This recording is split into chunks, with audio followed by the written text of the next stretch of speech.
Welcome to hell in your ears, in podcast form. It will be disturbing. Turn back lest ye be disturbed. PseudoPod, episode 876 for July 28th, 2023. The Lodger, Part 2, by Marie Belloc Lowndes.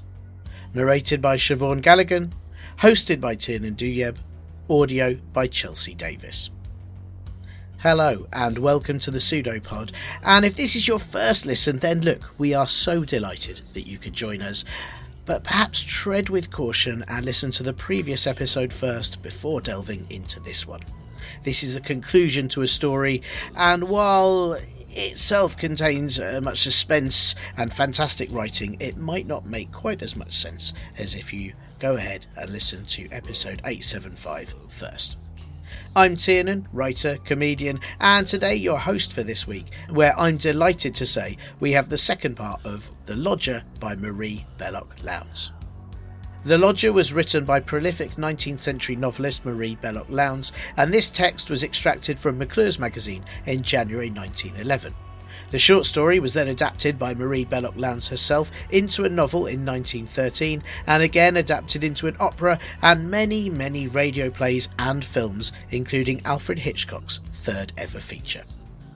The Lodger is narrated by Siobhan Galligan, who's a voice artist and premier William Hartnell voice actor, as well as one of those people who actually loves Marmite, which is the correct opinion.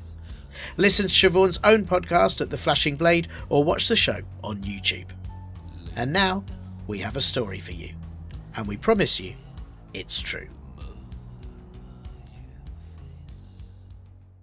The Lodger by Marie Adelaide Belloc Lowndes. Narrated by Siobhan Galligan. For part 1 and details about the story, please listen to PseudoPod episode 875. Part 2. It was a very cold night. So cold, so windy, so snow-laden the atmosphere, that everyone who could do so stayed indoors. Bunting, however, was on his way home from what proved a very pleasant job. He had been acting as waiter at a young lady's birthday party, and a remarkable piece of luck had come his way. The young lady had come into a fortune that day, and she had had the gracious and surprising thought of presenting each of the hired waiters with a sovereign. This birthday treat had put him in mind of another birthday. His daughter Daisy would be 18 the following Saturday. Why shouldn't he send her a postal order for half a sovereign, so that she might come up and spend her birthday in London? Having Daisy for 3 or 4 days would cheer up Ellen. Mr. Bunting, slackening his footsteps, began to think with puzzled concern of how queer his wife had seemed lately. She had become so nervous, so jumpy, that he didn't know what to make of her sometimes. She had never really been a good-tempered woman. Your capable, self-respecting woman seldom is. But she had never been like she was now. Of late she sometimes got quite hysterical. He had let fall a sharp word to her the other day, and she had sat down on a chair, thrown her black apron over her face, and burst out sobbing violently. During the last 10 days, Ellen had taken to talking in her sleep. No, she had cried only the night before. It isn't true. I won't have it said. It's a lie. And there had been a wail of horrible fear and revolt in her usually quiet, mincing voice. Yes, it would certainly be a good thing for her to have Daisy's company for a bit. Whew, it was cold, and Bunting had stupidly forgotten his gloves. He put his hands in his pockets to keep them warm. Suddenly, he became aware that Mr. Sleuth, the lodger who seemed to have turned their luck, as it were, was walking along the opposite side of the solitary street. Mr. Sleuth's tall, thin figure was rather bowed, his head bent toward the ground, his right arm was thrust into his long Inverness cape, the other occasionally sawed the air, doubtless in order to help keep him warm. He was walking rather quickly. It was clear they had not yet become aware of the proximity of his landlord. Bunting felt pleased to see his lodger. It increased his feeling of general satisfaction. Strange, was it not, that the odd, peculiar-looking figure should have made all the difference to his, Bunting's, and Mrs. Bunting's happiness and comfort in life. Naturally, Bunting saw far less of the lodger than did Mrs. Bunting. Their gentleman had made it very clear he did not like either husband or wife to come up to his rooms without being definitely asked to do so, and Bunting had been up there once only since Mr. Sleuth's arrival 5 weeks before. This seemed to be a good opportunity for a little genial conversation. Bunting, still an active man for his years, crossed the road and stepped briskly forward, tried to overtake Mr. Sleuth, but the more he hurried, the more the other hastened, and that without even turning to see whose steps he heard echoing behind him on the now freezing pavement. Mr. Sleuth's own footsteps were quite inaudible, an odd circumstance when he came to think of it, as Bunting did think of it later, lying awake by Ellen's side in the pitch darkness. What it meant was, of course, that the lodger had rubber soles on his shoes. The two men, the pursued and the pursuer, at last turned into Marylebone Road. They were now within 100 yards of home, and so, plucking up courage, Bunting called out, his voice echoing freshly on the still air, "Mr. Sleuth, sir! Mr. Sleuth!" The lodger stopped and turned round.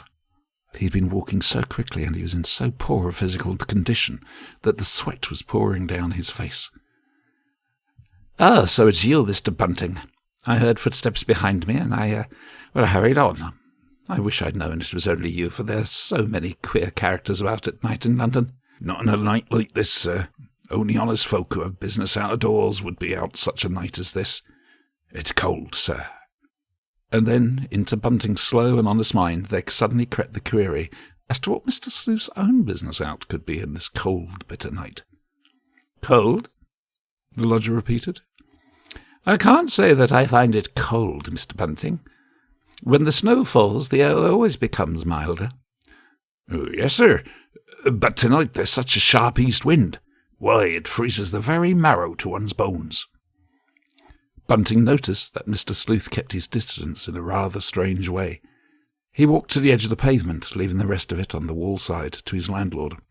"I lost my way," he said abruptly. "I've been over Primrose Hill to see a friend of mine, and then, coming back, I lost my way."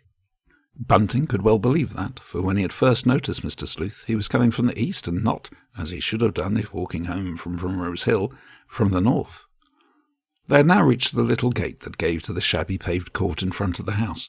Mr. Sleuth was walking up the flagged path when, with a "By your leave, sir," the ex-butler stepped aside, slipped in front of his lodger, in order to open the front door for him. As he passed by Mr. Sleuth, the back of Bunting's bare left hand brushed lightly across the long Inverness cape the other man was wearing, and, to his surprise, the stretch of cloth against which his hand lay for a moment was not only damp from the flakes of snow that had settled upon it, but wet and gluey. Bunting thrust his left hand into his pocket. It was with the other hand that he placed the key in the lock of the door. The two men passed into the hall together. The house seemed blackly dark in comparison with the lighted-up road outside, and then, quite suddenly, there came over Bunting a feel of mortal terror, an instinctive knowledge that some terrible and immediate danger was near him. A voice, the voice of his first wife, the long-dead girl to whom his mind so seldom reverted nowadays, uttered in his ear the words, "Take care." "I'm afraid, Mr. Bunting, that you must have felt something dirty or foul on my coat. It's too long a story to tell you now, but I brushed up against a dead animal, a dead rabbit, lying across a bench on Primrose Hill." Mr. Sleuth spoke in a very quiet voice. No, sir, I didn't notice anything. I barely touched you, sir." It seemed now as if the power outside himself compelled Bunting to utter these lying words. "And now, sir, I'll be saying good night to you," he added. He waited until the lodger had gone upstairs, and then he turned into his own sitting-room. There he sat down, for he felt very queer. He did not draw his left hand out of his pocket till he heard the other man moving about in the room above. Then he lit the gas and held up his left hand. He put it close to his face. It was flecked, streaked with blood. He took off his boots, and then, very quietly, he went into the room where his wife lay asleep. Stealthily, he walked across to the toilet table and dipped his hand into the water jug. The next morning, Mr. Sleuth's landlord awoke with a start. He felt curiously heavy about the limbs and tired about the eyes. Drawing his watch from under his pillow, he saw that it was nearly 9 o'clock. He and Ellen had overslept. Without waking her, he got out of bed and pulled up the blind. It was snowing heavily, and as in the way when it snows even in London, it was strangely, curiously still. After he had dressed, he went out into the passage. A newspaper and a letter were lying on the mat.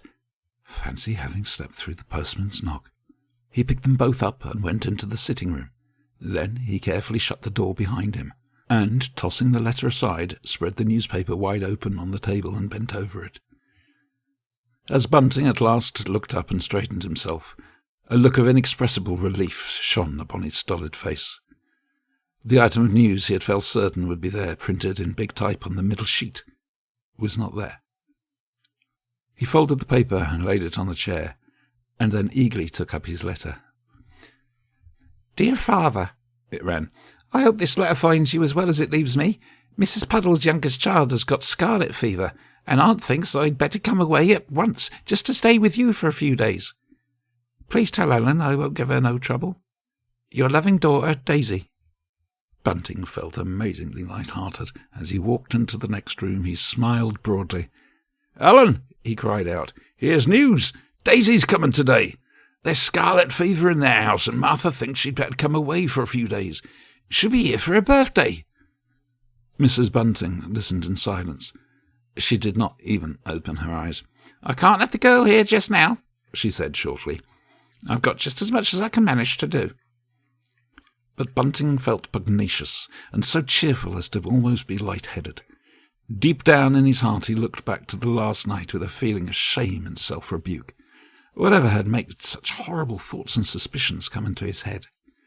"Oh, of course Daisy will come here," he said shortly.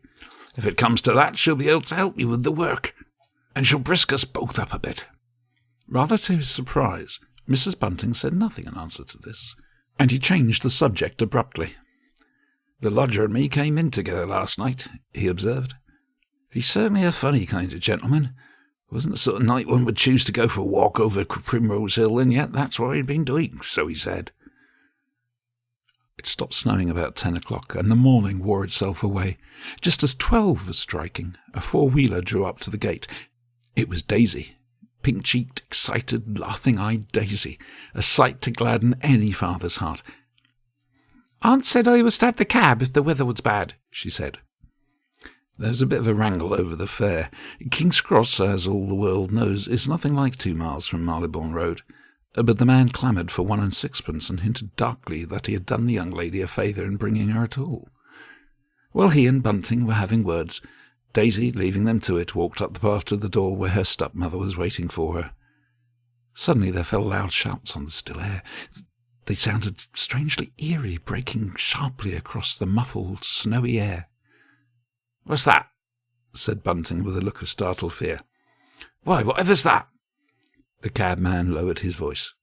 "Them are crying out that horrible affair at King's Cross. He's done for 2 of them this time. That's what I meant when I said I might have got a better fare. I wouldn't say anything before Missy there, but folk have been coming from all over London like a fire, plenty of toffs too.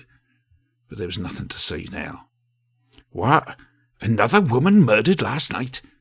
Bunting felt and looked convulsed with horror. The cabman stared at him, surprised. "2 of them, I tell you, within a few yards of one another. They have got a nerve." "Have they caught him?" asked Bunting, perfunctorily. No, they'll never catch him. It must have happened hours and hours ago. They was both stone cold. One each end of an archway. That's why they didn't see him before." The hoarse cries were coming nearer and nearer, 2 news vendors trying to out-shout each other. "Horrible discovery near King's Cross," as they yelled exultantly, and as Bunting, with his daughter's bag in his hand, hurried up the path and passed through his front door, the words pursued him like a dreadful threat. Angrily he shut out the hoarse, insistent cries. No, he had no wish to buy a paper. That kind of crime wasn't fit reading for a young girl, such a girl as was his Daisy, brought up as carefully as if she had been a young lady by her strict Methody aunt. As he stood in his little hall trying to feel all right again, he could hear Daisy's voice, high, voluble, excited, giving her stepmother a long account of the scarlet fever case to which she owed her presence in London. But as Bunting pushed open the door of the sitting-room, there came a note of sharp alarm in his daughter's voice, and he heard her say, "Why, Ellen, whatever's the matter? You do look bad." And his wife's muffled answer, "Open the window." "Do." Rushing across the room, Bunting pushed up the sash. The newspaper sellers were now just outside the house. "Horrible discovery near King's Cross! A clue to the murderer!" they yelled. And then helplessly, Mrs. Bunting began to laugh. She laughed and laughed and laughed, rocking herself to and fro, as if in an ecstasy of mirth. "Why, father, whatever's the matter with her?" Daisy looked quite scared. "She's in hysterics, that's what it is," he said shortly. "I'll just get the water jug. Wait a minute." Bunting felt very put out and yet glad, too, for this queer seizure of Ellen's almost made him forget the sick terror with which he had been possessed a moment before. That he and his wife should be obsessed by the same fear, the same terror, never crossed his simple, slow-working mind. The lodger's bell rang. That, or the threat of the water jug, had a magical effect on Mrs. Bunting. She rose to her feet, still trembling, but composed. As Mrs. Bunting went upstairs, she felt her legs trembling under her, and put out a shaking hand to clutch the banister for support. She waited a few minutes on the landing, and then knocked at the door of her lodger's parlour. But Mr. Sleuth's voice answered her from the bedroom. "I'm not well," he called out querulously. "I think I caught a chill going out to see a friend last night. I'll be obliged if you'll bring me a cup of tea and put it outside my door, Mrs. Bunting." "Very well, sir." Mrs. Bunting went downstairs and made her lodger a cup of tea over the gas ring, Bunting watching her, all the while in heavy silence. During their midday dinner, the husband and wife had a little discussion as to where Daisy should sleep. It had already been settled that a bed should be made up for her in the sitting-room, but Bunting saw reason to change this plan. As the two women were clearing away the dishes, he looked up and said shortly, "I think 'twould be better if Daisy were to sleep with you, Ellen, and I were to sleep in the sitting-room." Ellen acquiesced quietly. Daisy was a good-natured girl. She liked London and wanted to make herself useful to her stepmother.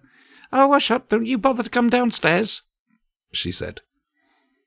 Bunting began to walk up and down the room. His wife gave him a furtive glance. She wondered what he was thinking about. "Didn't you get a paper?" she said at last. "There's the paper," he said crossly. "The paper we always do take in, the Telegraph." His look challenged her to a further question. "I thought they were shouting something in the street. I mean, just before I was took bad." But he made no answer. Instead, he went to the top of the staircase and called out sharply, "Daisy! Daisy, child! Are you there?" "Yes, father," she answered from below. "Better come upstairs out of that cold kitchen." He came back into the sitting-room again. "Ellen, is the lodger in? I haven't heard him moving about. I don't want Daisy to be mixed up with him." "Mr. Sleuth is not well today," his wife answered. "He is remaining in bed a bit. Daisy needn't have anything to do with him. She'll have her work cut out looking after things here. That's what I want her to help me." "Agreed." When it grew dark, Bunting went out and bought an evening paper. He read it out of doors in the biting cold, standing beneath the street lamp. He wanted to see what was the clue to the murderer.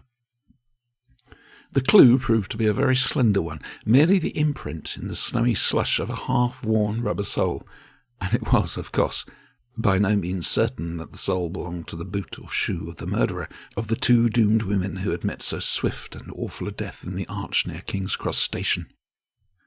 The paper's special investigator pointed out that there were thousands of such soles being worn in London. Bunting found comfort in that obvious fact. He felt grateful to the special investigator for having stated it so clearly. As he approached his house, he heard curious sounds coming from the inner side of the low wall that shut off the courtyard from the pavement. Under ordinary circumstances, Bunting would have gone at once to drive whoever was there out onto the roadway. Now he stayed outside, sick with suspense and anxiety. Was it possible that their place was being watched already? But it was only Mr. Sleuth. To Bunting's astonishment, the lodger suddenly stepped forward from behind the wall onto the flagged path. He was carrying a brown paper parcel. As he walked along, the new boots he was wearing creaked, and the tap-tap of wooden heels rang out on the stones. Bunting, still hidden outside the gate, suddenly understood what his lodger had been doing the other side of the wall. Mr. Sleuth had been out to buy himself a pair of boots and had gone inside the gate to put them on, wrapping his old footgear in paper in which the new boots had been wrapped. Bunting waited until Mr. Sleuth had let himself into the house. Then he also walked up the flagged pathway and put his latchkey in the door. In the next 3 days, each of Bunting's waking hours held its meed of aching fear and suspense. From his point of view, almost any alternative would be preferable to that which to most people would have seemed the only one open to him. He told himself that it would be ruin for him and for his Ellen to be mixed up publicly in such an affair. It would track them to their dying day. Bunting was also always debating within himself as to whether he could tell Ellen of his frightful suspicion. He could not believe that what had become so plain to himself could long be concealed from all the world. And yet he did not credit his wife with the same intelligence. He did not even notice that, although she waited on Mr. Sleuth as assiduously as ever, Mrs. Bunting never mentioned the lodger. Mr. Sleuth, meanwhile, kept upstairs. He had given up going out altogether. He still felt, so he assured his landlady, far from well. Daisy was another complication, the more so that the girl whom her father longed to send away and whom he could hardly let out of his sight showed herself inconveniently inquisitive concerning the lodger. "Whatever does he do with himself all day?" she asked her stepmother. "Well, now he's just reading the Bible," Mrs. Bunting had answered very shortly and dryly. "Well, I never. That's a funny thing for a gentleman to do." Such had been Daisy's pert remark, and her stepmother had snubbed her well for it. Daisy's 18th birthday dawned uneventfully. Her father gave her what he had always promised she could have on her 18th birthday, a watch. It was a pretty little silver watch, which Bunting had brought second-hand on the last day he had been happy. It seemed a long time ago now. Mrs. Bunting thought a silver watch a very extravagant present, but she had always had the good sense not to interfere between her husband and his child. Besides, her mind was now full of other things. She was beginning to fear that Bunting suspected something, and she was filled with watchful anxiety and unease. What if he were to do anything silly, mix him up with the police, for instance? It would certainly be ruination to the both of them, but there, one never knew with men. Her husband, however, kept his own counsel absolutely. Daisy's birthday was on Saturday. In the middle of the morning, Ellen and Daisy went down into the kitchen. Bunting didn't like the feeling that there was only one flight of stairs between Mr. Sleuth and himself, so he quietly slipped out of the house and went to buy himself an ounce of tobacco. In the last 4 days Bunting had avoided his usual haunts, but today the unfortunate man had a curious longing for human companionship, that is, other than that of Ellen and Daisy. This feeling led him into a small populous thoroughfare hard by the Edgware Road. There were more people there than usual, for the housewives of the neighbourhood were doing their marketing for Sunday. Bunting passed the time of day with the tobacconists, and the two fell into desultory talk. To the ex-butler's surprise, the man said nothing at all to him on the subject of which all the neighbourhood must be talking. And then, quite suddenly, while still standing by the counter, and before he had paid for the packet of tobacco he held in his hands, Bunting, through the open door, saw with horrified surprise that his wife was standing outside a greengrocer's shop just the opposite. Muttering a word of apology, he rushed out of the shop and across the road. "Ellen!" he gasped hoarsely. "You've never gone and left my little girl alone in the house?" Mrs. Bunting's face went chalky white. "I thought you were indoors," she said. "You were indoors. Whatever made you come out for, without first making sure I was there?" Bunting made no answer, but as they stared at each other in exasperated silence, each knew what the other knew. They turned and scurried down the street. "Don't run," he said suddenly. "We shall get there just as quickly if we walk fast. People are noticing you, Ellen. Don't run." He spoke breathlessly, but it was breathlessness induced by fear and excitement, not by the quick pace at which they were walking. At last they reached their own gate. Bunting pushed past in front of his wife. After all, Daisy was his child. Ellen couldn't know how he was feeling. He made the path almost in one leap and fumbled for a moment with his latchkey. The door opened. "Daisy!" he called out in a wailing voice. "Daisy, my dear, where are you?" "Here I am, father. What is it?" "She's all right." Bunting turned his grave face to his wife. "She's all right, Ellen." Then he waited a moment, leaning against the wall of the passage. "It did give me a turn," he said, and then, warmingly, "Don't frighten the girl, Ellen." Daisy was standing before the fire in the sitting room, admiring herself in the glass. "Oh, father," she said without turning round, "I've seen the lodger. He's quite a nice gentleman, though to be sure he does look like a cure. He came down to ask Ellen for something, and we had quite a nice little chat. I told him it was my birthday, and he asked me to go to Madame Tussauds with him this afternoon." She laughed a little self-consciously. Of course I could see he was eccentric, and at first he spoke so funnily. "And who be you?" he says, threatening like. And I says to him, "I'm Mr. Bunting's daughter, sir." And then, "You're a very fortunate girl," that's what he said, Ellen, "to have such a nice stepmother as you've got. That's why," he says, "you look like such a good innocent girl." And then he quoted a bit of the prayer book at me. "Keep innocency," he says, wagging his head at me. No, it made me feel as if I was with aunt again. "I won't have you going out with that lodger. That's flat." Bunting spoke in a muffled, angry tone. He was wiping his forehead with one hand, while with the other he mechanically squeezed the little packet of tobacco for which, as he now remembered, he had forgotten to pay. Daisy pouted. "Oh, father, I think you might let me have a treat on my birthday. I told him Saturday wasn't a very good day, at least so I'd heard, for Madame Tussauds. Then he said we could go early while the fine folk are still having their dinners. He wants you to come too." She turned to her stepmother, then giggled happily. "The lodger has a wonderful fancy for you, Ellen. If I was father, I'd feel quite jealous." Her last words were cut across by a loud knock at the door. Bunting and his wife looked at each other apprehensively. Both felt a curious thrill of relief when they saw that it was only Mr. Sleuth. Mr. Sleuth, dressed to go out, tall hat he had worn when he first came to them was in his hand, and he was wearing a heavy overcoat. "I saw you come in," he addressed Mrs. Bunting in his high, whistling, hesitating voice, "and so I've come down to ask if you and Miss Bunting will come to Madame Tussauds now. I've never seen these famous waxworks, though I've heard of the place all my life." As Bunting forced himself to look fixedly at his lodger, a sudden doubt bringing with it a sense of immeasurable relief came to him. Surely it was inconceivable that this gentle, mild-mannered gentleman could be the monster of cruelty and cunning that Bunting had but a moment ago believed him to be. "You're very kind, sir, I'm sure." He tried to catch his wife's eye, but Mrs. Bunting was looking away, staring into vacancy. She still, of course, wore the bonnet and cloak in which she had been out to do her marketing. Daisy was already putting on her hat and coat.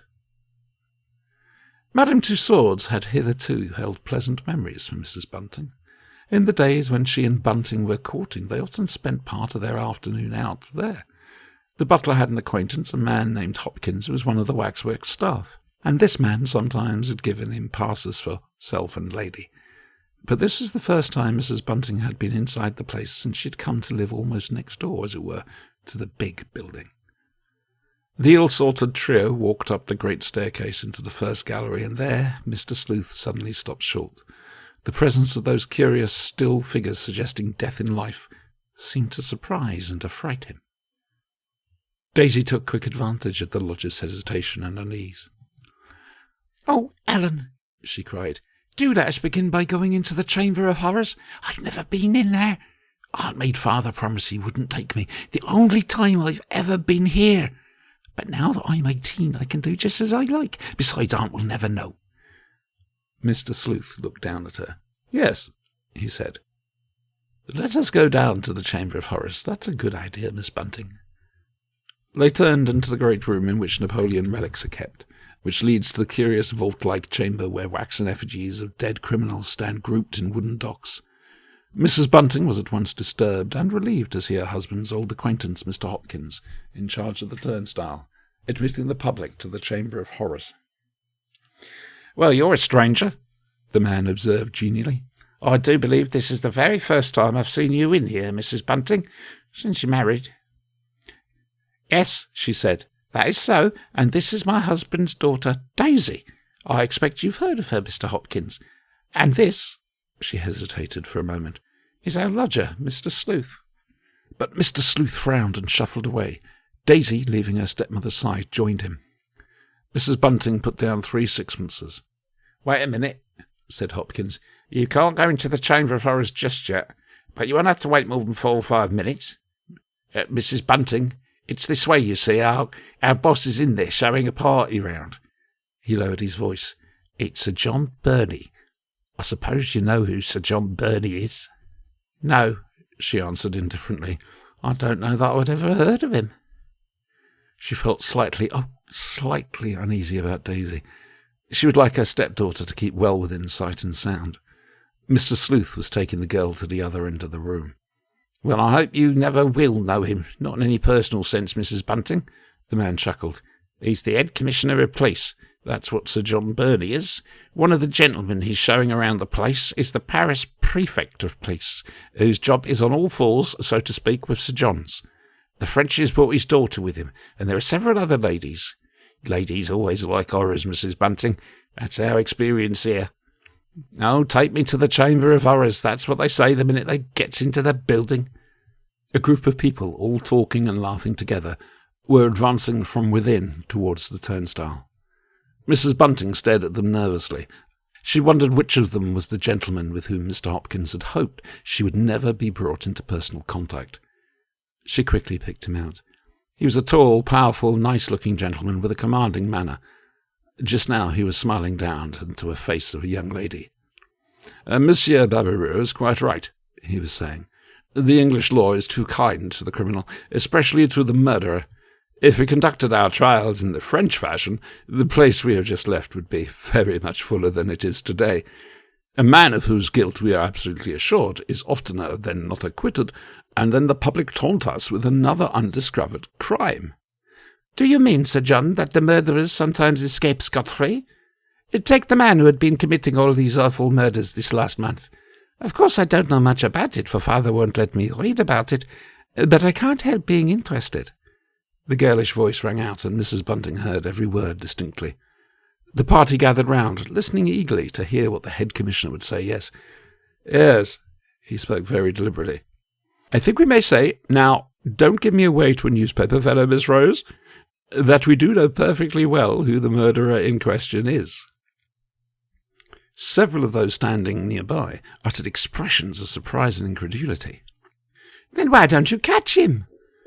I didn't say we know where he is. I only said we know who he is. Or rather, perhaps, I ought to say that we have a very strong suspicion of his identity. Sir John's French colleague looked up quickly. The Hamburg and Liverpool man? He said interrogatively. The other nodded.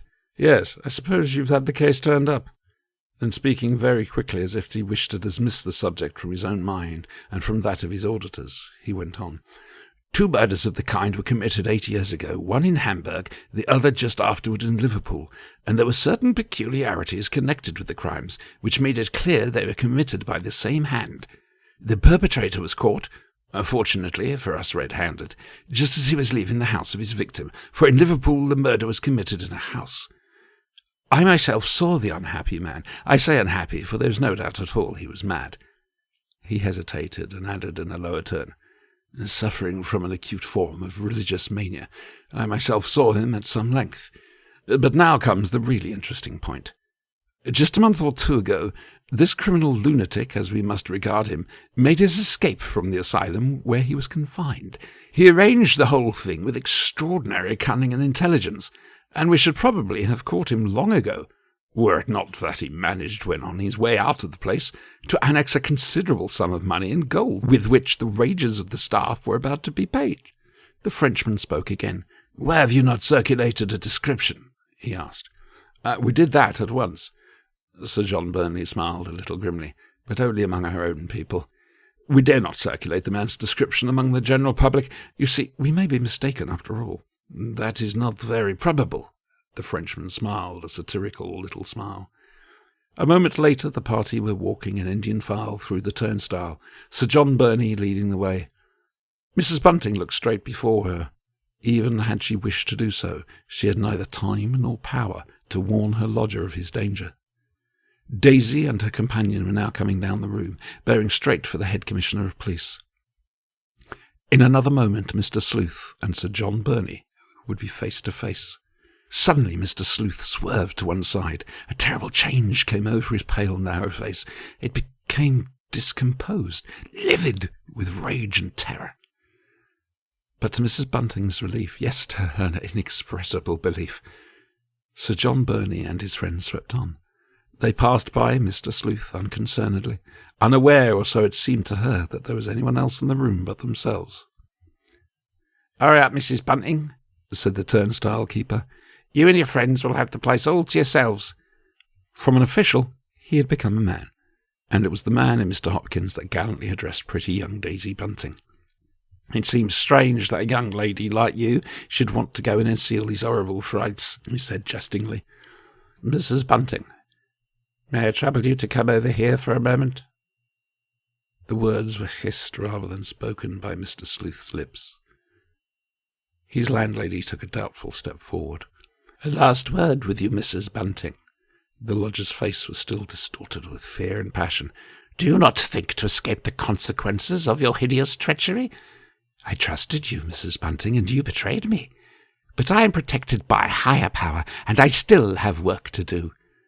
Your end will be bitter as wormwood and sharp as a two-edged sword. Your feet shall go down to death, and your steps take hold on hell." Even while Mr. Sleuth was uttering these strange, dreadful words, he was looking around, his eyes glancing this way and that, seeking a way of escape. At last his eyes came fixed on a small placard above a curtain. "Emergency exit" was written there. Leaving his landlady's side, he walked over to the turnstile. He fumbled in his pocket for a moment, and then touched the man on the arm. "I feel ill," he said, speaking very rapidly. "Very ill indeed. It's the atmosphere of this place. I want you to let me out by the quickest way. It would be a pity of me to faint here, especially with the ladies about." His left hand shot out and placed what he had been fumbling for in his pocket on the other's bare palm. "I see there's an emergency exit over there. Would it be possible for me to get out that way?" "Well, yes, sir, I think so." The man hesitated. He felt a very slight feeling of misgiving. He looked at Daisy, flushed and smiling, happy and unconcerned, and then at Mrs. Bunting. She was very pale, but surely her lodger's sudden seizure was enough to make her feel worried. Hopkins felt the half-sovereign pleasantly tickling his palm. The prefect of police had given him only £0.50. Mean shabby foreigner. "Yes, I can let you out that way," he said at last. "And perhaps when you're standing out in the air on the iron balcony you'll feel better. But then, you know, sir, you'll have to come round to the front if you want to come in again, for those emergency doors only open outward." Yes, said Mr. Sleuth hurriedly. "I quite understand. If I feel better I'll come in by the front way. Pay another shilling. That's only fair." "You needn't do that if you'll just explain what happened here." The man went and pulled the curtains aside and his shoulder against the door. It burst open, and the light for a moment blinded Mr. Sleuth. He passed his hand over his eyes. "Thank you," he said. "Thank you. I shall get all right here." 5 days later, Bunting identified the body of a man found drowned in the Regent's Canal as that of his late lodger. And the morning following, a gardener working in Regent's Park found a newspaper in which were wrapped together, with a half-worn pair of rubber-soled shoes, 2 surgical knives. This fact was not chronicled in any newspaper, but a very pretty and picturesque paragraph went the round of the press about the same time concerning a small box filled with souvenirs that had been forwarded anonymously to the governor of the Foundling Hospital. Mr. and Mrs. Bunting are now in the service of an old lady, by whom they are feared as well as respected, and whom they make very comfortable. The end.